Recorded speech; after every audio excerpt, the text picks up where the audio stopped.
In the last video, we created the internal projects. With that, you've built the foundation for tracking all internal activities. Now comes the external side, the work you do for your customers.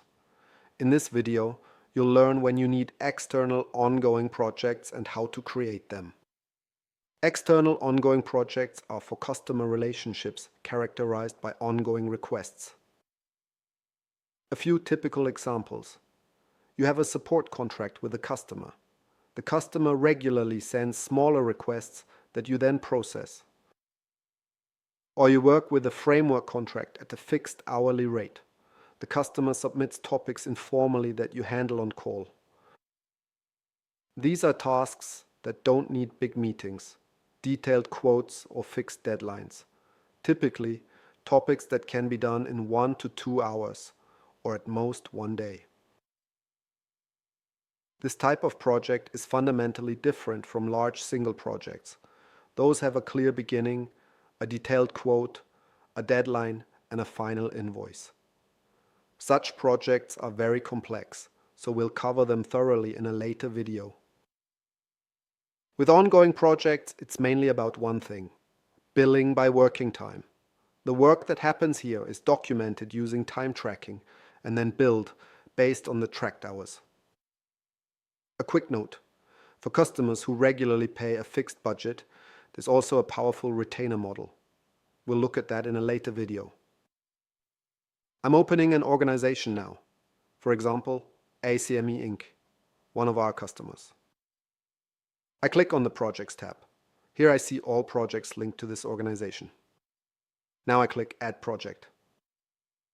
The dialog opens. I'll go through the fields. Icon and name. I choose a headset symbol and call the project ACME Support. Type: ongoing. This is an ongoing project with no fixed end. Internal or external? External.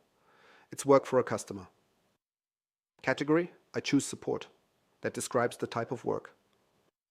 Status: implementation. The project is active and running. Value group: A. This is very important. External projects bring direct value creation. This is where revenue is made. Short description: ongoing support for ACME Inc. For default responsible, I set the person who's mainly responsible for this project. On the right, I can select task types and activities. For support, the default values usually work well.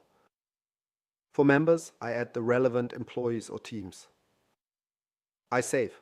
The project appears in the list with an abbreviation. In this case, ACME1. Now it's your turn.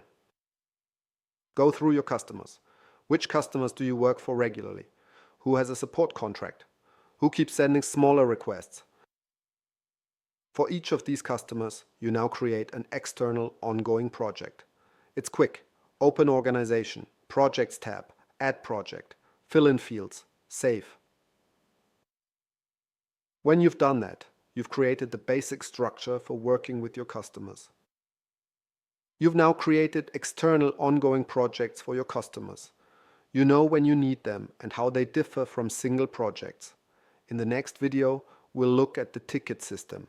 You'll learn how to create tasks, manage them, and structure your work. See you there.